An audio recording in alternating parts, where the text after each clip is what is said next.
हमारे यहाँ दो प्रकार का मार्ग है, एक साधना का तो दूसरा आराधना का। साधना का मार्ग स्वयं अपने रास्ते को बनाते हुए आगे बढ़ने का मार्ग है, तो आराधना का मार्ग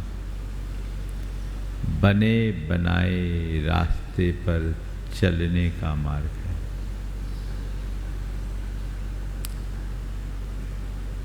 कंटकाकीर्ण झाड़ियों के बीच मार्ग बनाते हुए आगे चढ़ना, आगे चलना, आगे बढ़ना बहुत कठिन होता है, लेकिन दृढ़ इच्छा शक्ति और उच्च मनोबल के धनी उन विषम घड़ियों में भी अपना मार्ग प्रशस्त करते हुए आगे बढ़ते जाते हैं और मंजिल को प्राप्त कर लेते हैं। परंतु साधारण व्यक्तियों के लिए ये बात सहज नहीं होती, पर ऐसे लोग भी बने बनाए रास्ते पर बहुत आसानी से चल लेते हैं, क्योंकि उसमें करना कुछ नहीं होता, बस अनुकरण करना होता है। अनजान डगर पर अकेले चलना और रास्ता बनाते हुए चलना बहुत कठिन है, पर किसी का अनुकरण करते हुए आगे बढ़ना बहुत सरल है। साधना एकाकी है और आराधना अनुकरण है।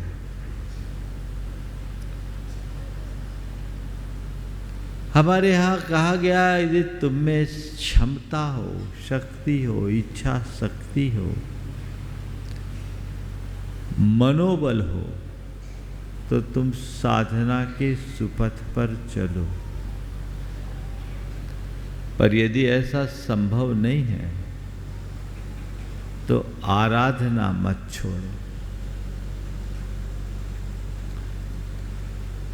जैसे किसी बड़ी नदी को पार करना हो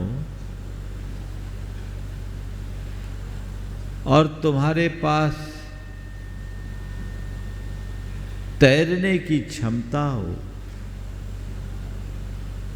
तो निर्भीक और निश्चिंत होकर अपने बाहुओं के बल पर उसे पार कर लो। पर तैराकी का अभ्यास नहीं, तैरने की क्षमता न हो तो परेशान होने की जरूरत नहीं है। किसी ट्यूब का आश्रय लेकर के भी इस पार से उस पार जाया जा सकता है। और ये अनुभव सिद्ध बात है कि प्रारंभिक भूमिका में ट्यूब के सहारे तैरने वाले भी एक दिन अपनी क्षमता को विकसित कर कुशल तैराक बन जाते हैं और इस पार से उस पार चले जाते हैं। साधना मतलब अपने बाहुओं के बल पर नदी को पार करना और आराधना यानी भक्ति की ट्यूब पे सवार होकर इस पार से उस पार जाना। इधर मत रहो, हमें पार जाना है, हमें उस पार जाना है, ये लक्ष्य रखो। और इसीलिए भक्ति के मार्ग को इतनी प्रमुखता दी गई। 16 कारण भावनाओं की चर्चा चल रही है। इनमें 4 भावनाएं भक्ति की है, 16 में 4। आज वहीं से बात की शुरुआत होनी है। पहली भक्ति है अरहत भक्ति। हम अपने तीर्थंकर परमात्माओं के जीवन चरित्र को पलटकर देखते हैं तो ये पाते हैं कि उन्होंने पूरे जीवन भगवान की खूब भक्ति की। उनके पिछले 10 भवों के अतीत में जब हम झांक कर देखते हैं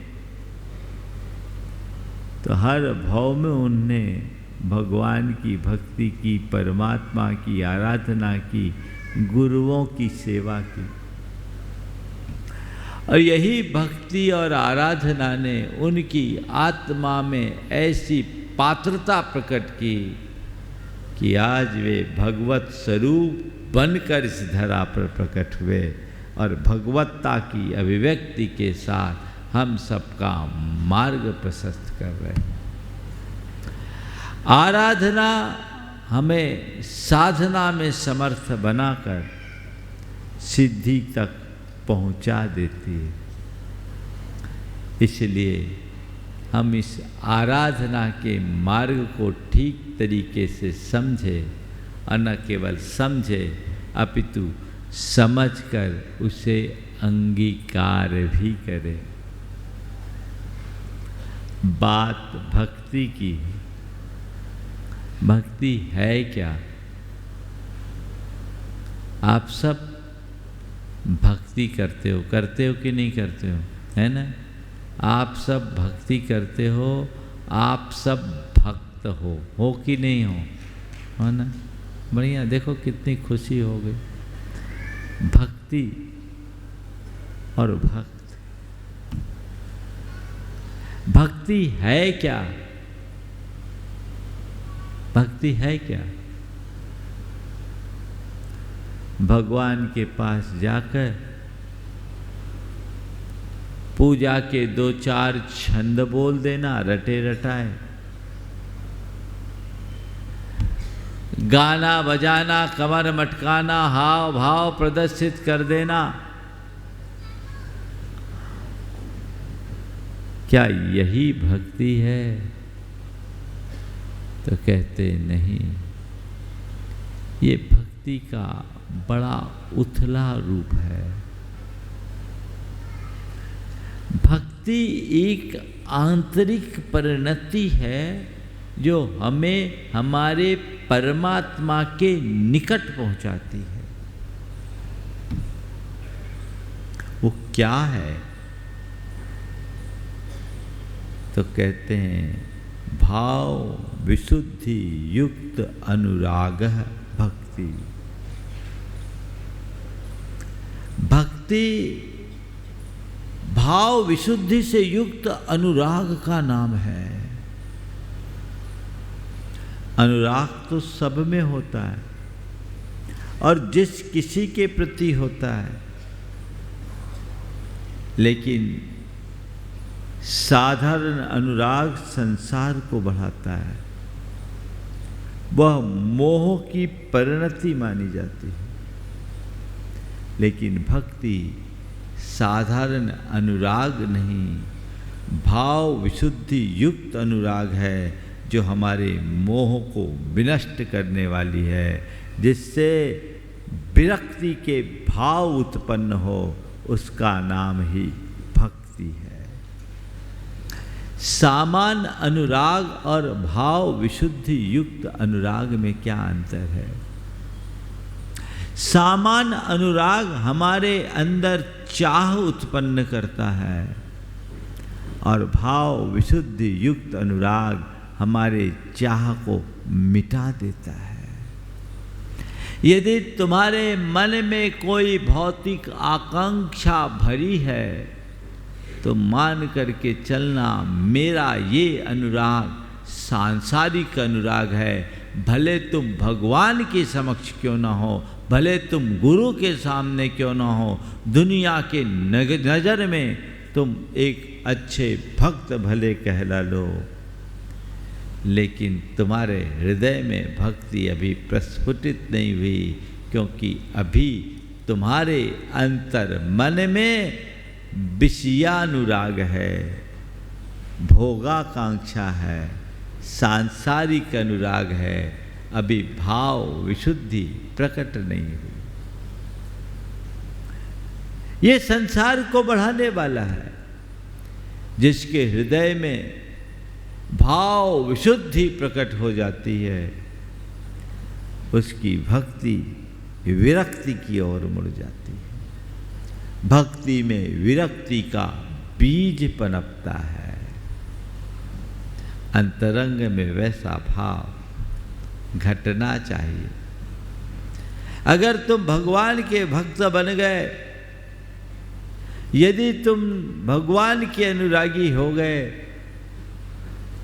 तो संसार का अनुराग घटना चाहिए, कम होना चाहिए। अपने मन से पूछिए कि मैं भक्ति की बात तो करता हूं, मेरे हृदय में भगवान से कितना अनुराग है? बोलो।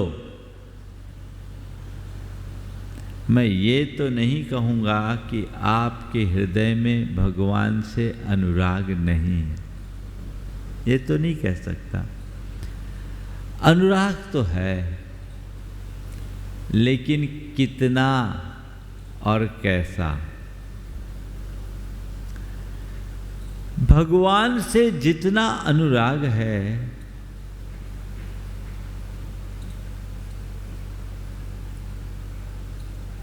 क्या घर परिवार से और दुनियादारी से उतना ही अनुराग है?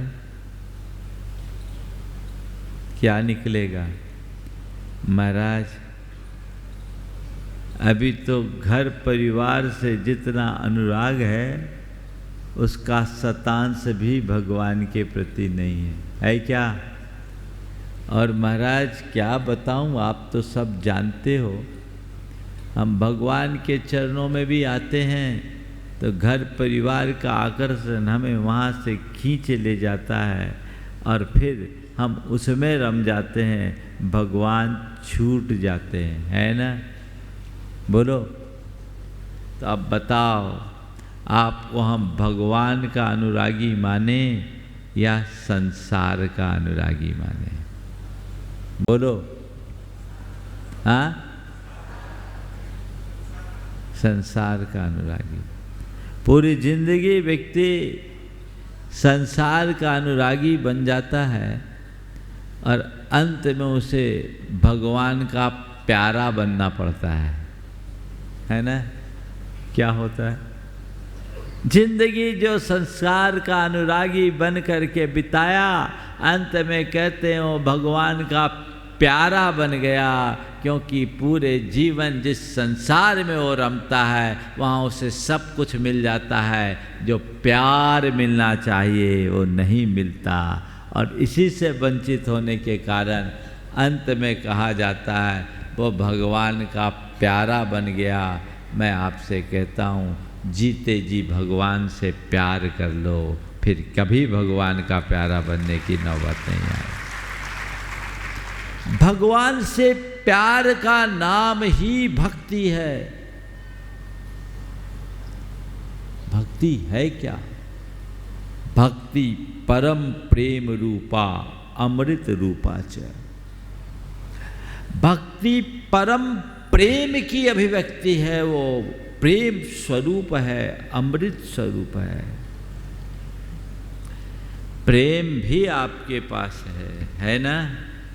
महाराज, हम लोग तो प्रेम में ही पागल हैं, और आजकल तो आदमी थोड़ा बड़ा नहीं होता, प्रेम के चक्कर में फंस जाता है, और कैसा प्रेम होता है वो आप सबको पता है। ध्यान रखना, तुम जिसे प्रेम मानते हो वो सच्चे अर्थों में प्रेम नहीं, वह एक रागान्वित वृत्ति है, जिसमें केवल देहाकर्षण का भाव भरा होता है। भगवान के प्रति जो प्रेम है वह सात्विक स्नेह की अभिव्यक्ति है, जो भक्ति का रूप धरकर हमें सारे संसार के आकर्षण से मुक्त कर दे। एक परम प्रेम है जो भगवान के प्रति उमड़ने वाला प्रेम है, जो भक्ति स्वरूप है, और दूसरा पामर प्रेम है जो राग रूप है। तुम्हारा जो प्रेम है वो परम प्रेम नहीं, पामर प्रेम है। जिस किसी से भी तुम्हारा प्रेम होता है ना, वो प्रेम घटता बढ़ता रहता है। होता है, तुम्हारा पति हो, पत्नी हो, माता पिता हो, भाई बंधु हो, मित्र हो, परिजन हो, उनसे तुम्हारा प्रेम है ना। लेकिन वो प्रेम कैसा रहता है? जब तक सामने वाला अनुकूल बना रहे, प्रेम बना रहता है। वो जितना अनुकूल वृत्ति रखता है, तुम्हारा प्रेम उतना ही बढ़ता जाता है। और जैसे जैसे सामने वाले की अनुकूल वृत्ति कम होती है, उसके व्यवहार में बदलाव आता है, तुम्हारा प्रेम भी घटने लगता है ना। जो कभी घटे कभी बढ़े वह पामर प्रेम, और जो सदा बढ़ता ही रहे वो परम प्रेम। जिसमें चाह और अपेक्षा हो वो पामर प्रेम, और जहाँ कोई अपेक्षा न हो वह परम प्रेम। भगवान की भक्ति परम प्रेम से भरी होनी चाहिए। जो बढ़े सो बढ़ते ही जाए। अभी हम 4 दिन भक्ति की बात करेंगे। अरहत भक्ति, आचार्य भक्ति, बहुशुद्ध भक्ति और प्रवचन की भक्ति। इसमें देव, गुरु और धर्म से सबकी भक्ति। अपने मन को टटोलो, भगवान के प्रति जिस भक्ति की बात मैं कर रहा हूँ वो भक्ति मेरे हृदय में है या नहीं। मेरे अंदर भगवान के प्रति होने वाला अनुराग अभी जीवित है या नहीं। बोलो।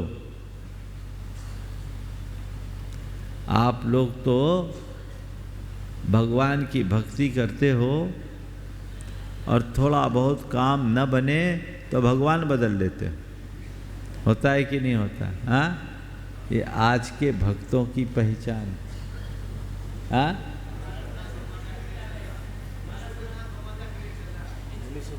भैया जी बोल रहे आजकल मुनि सुब्रतनाथ भगवान का बड़ा क्रेज है। मैं बोलूं, ऐसे लोग भगवान को नहीं पूज रहे, पत्थरा पूज रहे हैं। पत्थर को पूजने से क्या होगा? यदि तुम भगवान को पूजोगे, भगवान को पहचानोगे, तो सब भगवान में एक ही ज्योति दिखेगी और वही ज्योति तुम्हारा उत्थान करेगी। ऊपर क्यों? कबीर दास की 2 पंक्तियों से अपनी बात को आगे बढ़ा रहा हूं कि भक्ति अगर करना है तो बस प्रभु में अनुरक्ति रखो। अब प्रभु में अनुरक्ति तभी होगी जब दुनियादारी से विरक्ति होगी। वो कहते हैं जब लग नाता जगत का तब लो भक्ति न हो। जब लग नाता जगत का तब लो भक्ति न होए। नाता तोड़े हरि भजे भक्त कहाए सोए। नाता तोड़े हरि भजे भक्त कहाए सोई। जब तक नाता है तो फिर भक्ति नहीं होगी। नाता तोड़ोगे तभी भक्ति होगी। तो मैं ये कहता हूँ, भगवान का परम भक्त बनना चाहते हो तो सबसे नाता तोड़कर भगवान से नाता जोड़ लो, परम भक्त हो जाओगे। और यदि कदाचित ऐसा नहीं कर पाओ, मुझे मालूम है ये आपके लिए अभी संभव नहीं है, क्योंकि अभी आपको भगवान के पास जाने की इच्छा भी नहीं है क्या? बोलो, कौन कौन भगवान का प्यारा बनना चाहता है? भगवान का प्यारा बनना कौन चाहता है? बोला महाराज अभी नहीं, अभी भगवान का प्यारा कोई नहीं बनना चाहता, क्योंकि महाराज हमने अपने आगे आजू बाजू में बहुत सारा आल जाल फैला रखा है। अभी आप हमें भगवान का प्यारा बना दोगे तो इनको कौन संभालेगा। बस यही सांसारिक राग तुम्हें भक्त से विभक्त बना देता है। भक्त बनो, विभक्त बनने से बचो। नाता तोड़े हरि भजे, भक्त कहाए सो। तो मैं आपसे इतना कहना चाहता हूँ, चलो पूरी तरह नाता न तोड़ सको, थोड़ा नीचे आ जाओ। जितनी देर भगवान के मंदिर में रहो, जितनी देर गुरु की शरण में रहो, उतनी देर तो दुनिया का नाता तोड़ दो।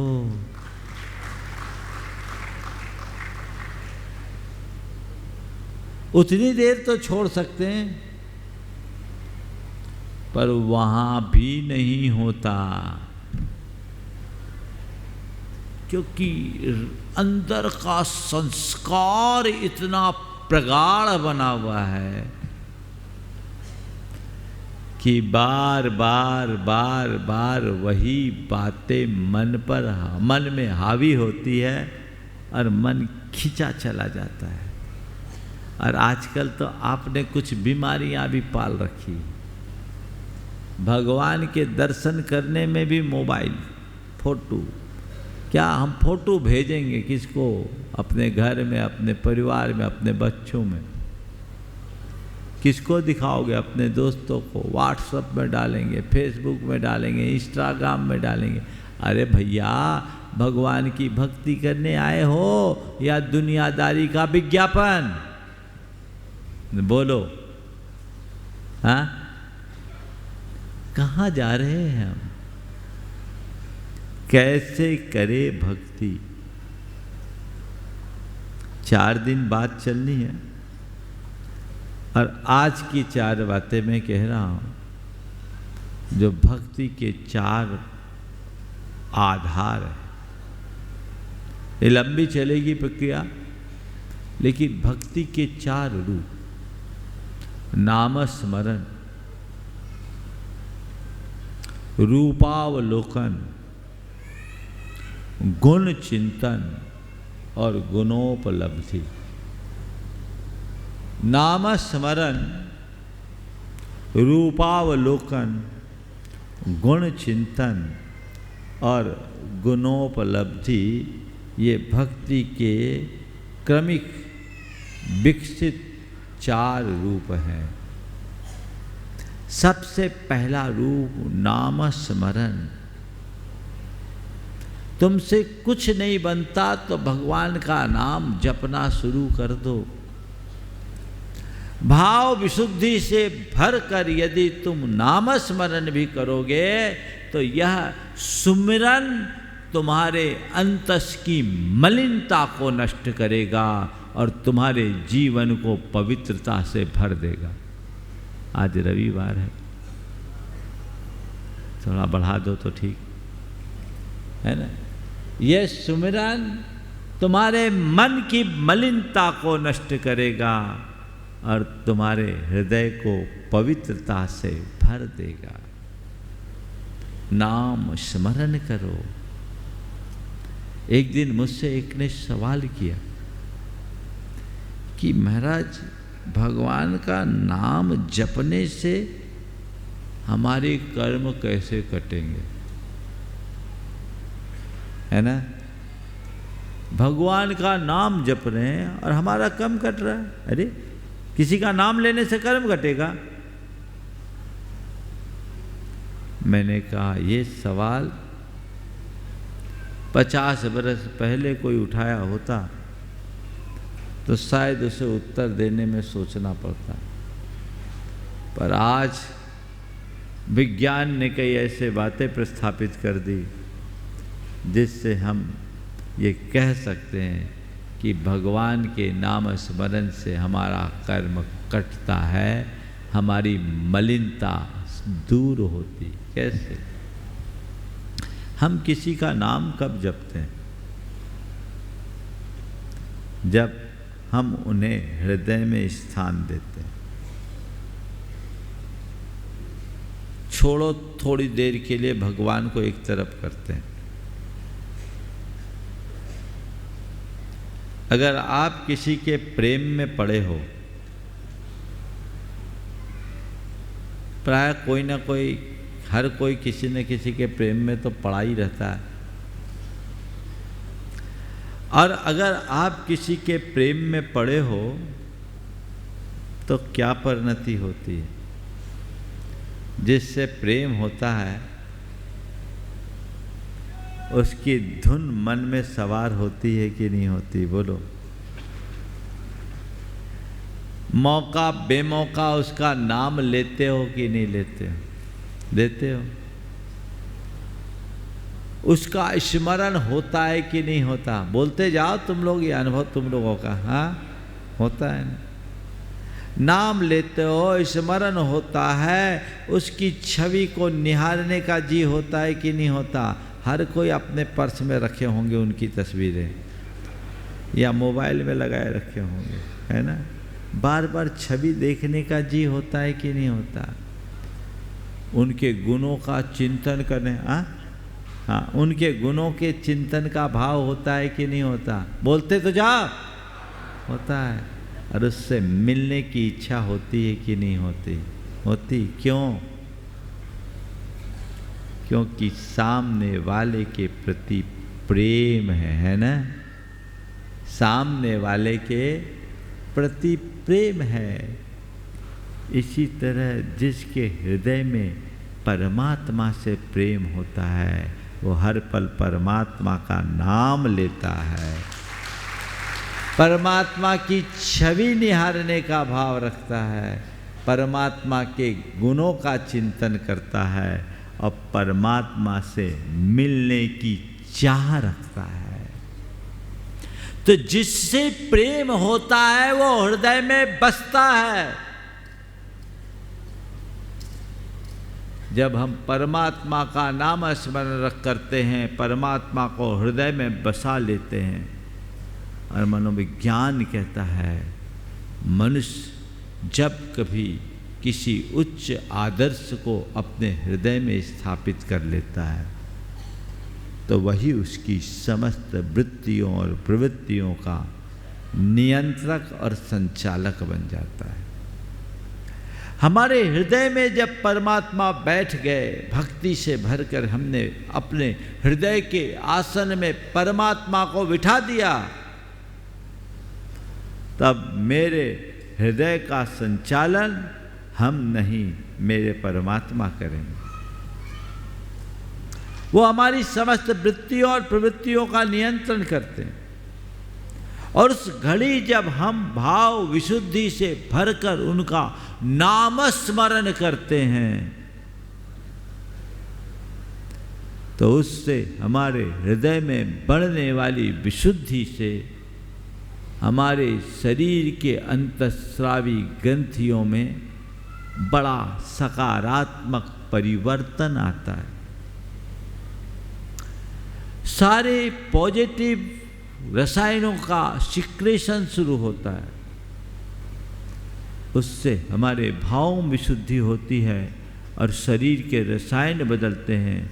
और जब शरीर के रसायन बदलते हैं तो कर्मों की केमिस्ट्री भी चेंज हो जाती है, क्योंकि आत्मा और कर्म का जो बंधन है वो एक रासायनिक बंधन है जो कि शरीर के रसायन से प्रभावित होता है। और वो जब शरीर की केमिस्ट्री और आत्मा के कर्मों की केमिस्ट्री में आपस में रिएक्शन होता है तो कर्म झड़ने को बाध्य हो जाते हैं। और शास्त्रीय भाषा में इसे ही कर्मों की निर्जरा कहते हैं। जिस किसी निमित्त से तुम्हारे हृदय में भावों की विशुद्धि बढ़ेगी, तुम्हारे अंतर के कर्म झड़ेंगे। इसे कोई रोक नहीं सकता। अपने अंतरंग की भाव विशुद्धि को बढ़ाइए जिससे कर्म झड़े। और भाव विशुद्धि को बढ़ाने का पहला माध्यम नाम स्मरण। आप लोग जब भक्तामृत स्तोत्र पढ़ते हैं तो एक छंद बोलते, आस्ताम तवस्तवन मस्त समस्त दोषम तत्संख थापि जगताम दुरितानि हंति दूरे सहस्र किरणः कुरुते प्रभैव पद्मा करेषु जलजान विकास भांजी। हे भगवान, सारे दोषों से रहित आपके स्तवन की बात तो बहुत दूर की है, आपका नाम मात्र, आपकी कथा मात्र, आपके नाम लेने मात्र से संसारी प्राणियों के पाप नष्ट हो जाते हैं। सूरज तो भले दूर हो, लेकिन उससे निकलने वाली एक नन्ही सी किरण भी कमलों को खिला देती है। कहाँ? सरोवरों में रहने वाले कमल को खिलाने में समर्थ है क्या सूरज की उसकी किरण? किरण न, पर किसको खिलाती है? कमल को, सबको नहीं। तो जिसने अपने हृदय को भगवान का अनुरागी बना लिया, उसका हृदय कमल भगवान के नाम रूपी किरणों से खिल उठता है। भाव विशुद्धि से भरकर नाम जपिए। दुनिया की चीजें रटने की जगह भगवान का नाम जपिए। बड़ी कठिनाई होती है नाम जपने में, है ना? और सबका नाम आपको रटने में आ जाता है, भगवान का नाम जपना बड़ा कठिन होता है। एक सेठ था, वो मरणासन्न था। उनके बच्चों ने उनसे कहा कि पिताजी आपकी हालत ठीक नहीं है, आप तो भगवान का नाम जपो। अब भगवान का क्या नाम जपे? पूरी जिंदगी ब्याज बट्टे का धंधा करने वाले के जवान पर तो जिनसे लेन देन करना था उन्हीं का नाम चला था। जैसे ही कहा भगवान का नाम जपो, उसने कहा अच्छा याद दिलाया बेटा, भगवान दास पंडित ने 6 महीने से ब्याज नहीं दिया, उसकी रकम वसूल लेना। कह रहे भगवान का नाम जपो, और भाई साहब भगवान दास पंडित को याद कर रहे हैं। बच्चों ने कहा ठीक है वो तो हम कर लेंगे, आप तो राम राम जपो।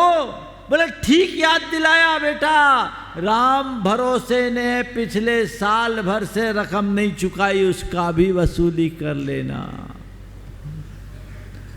कब्र में पांव लटके हैं, जाने वाली स्थिति है, अब तब में कुछ भी हो सकता है, लेकिन उस घड़ी भी भगवान नहीं, भगवान दास पंडित और राम नहीं, राम भरोसे शर्मा याद कर रहे हैं। भगवान को तो याद करो।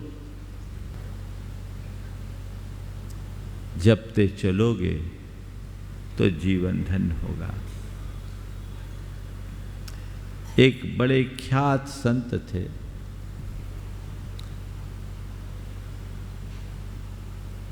बड़े दयालु कृपालु। उनके पास एक घोड़ा था, घोड़े पे सवारी करके वो जा रहे थे।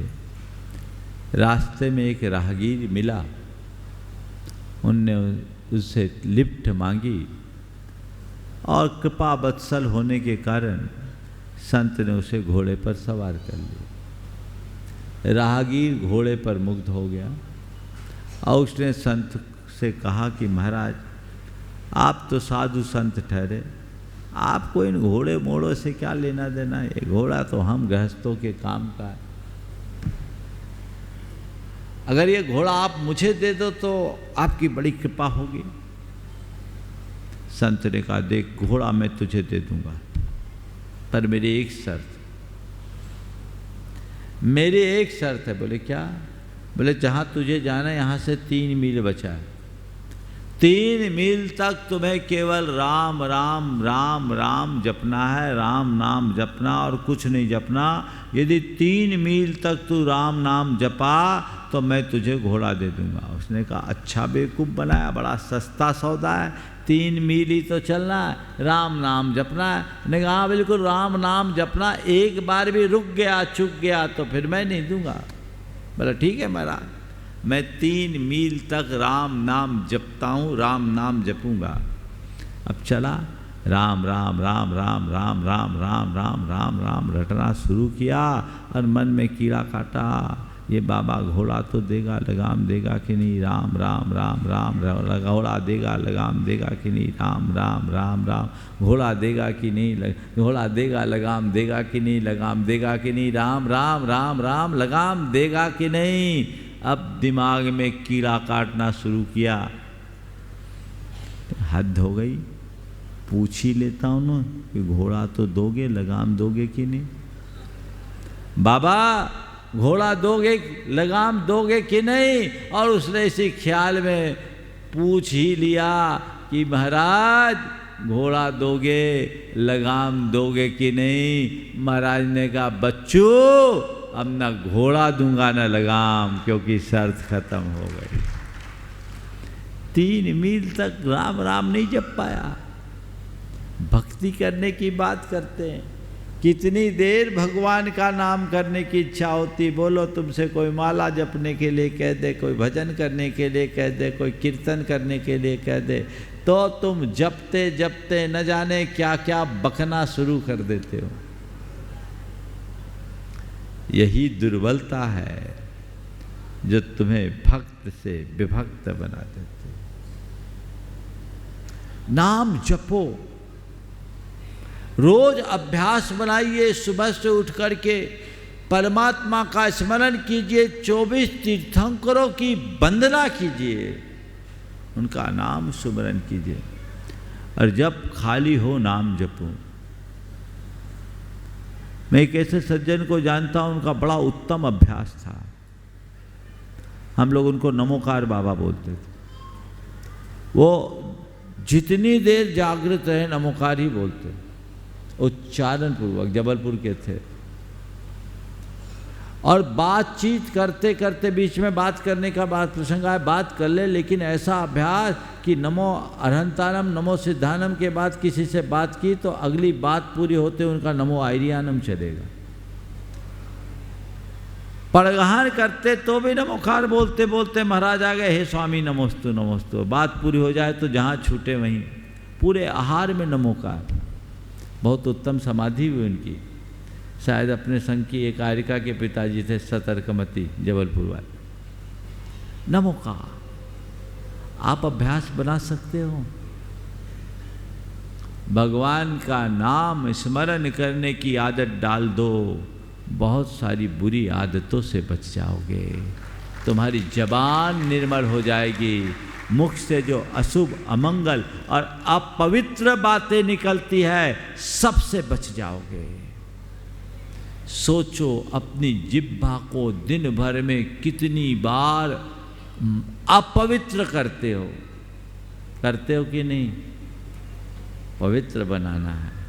भगवान के नाम से अपनी जिह्वा को पवित्र करो, जिससे तुम्हारा जीवन पवित्र हो सके।